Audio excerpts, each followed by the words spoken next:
Hi guys, in today's video I am showing you how to customize Roblox avatar. The process is straightforward and effortless. The first thing you have to do is open your Roblox application. Once it will be open, for customizing avatar, take a look on the bottom of the screen. You will see 5 options. And from these options, you have to tap on the option Avatar. And here, you can see on the top Marketplace, and this one is Customize.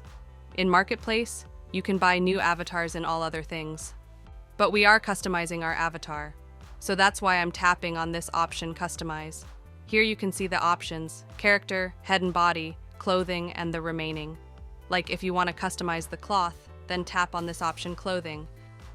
And here you will see all the cloths, which are available on Roblox.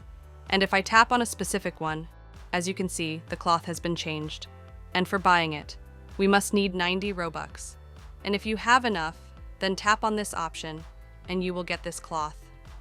And if I swipe this line here, you will see some more things like emotes, animation, and other things. But for customizing, make sure you have enough Robux for that item. And it was the way by which you can customize avatar on Roblox.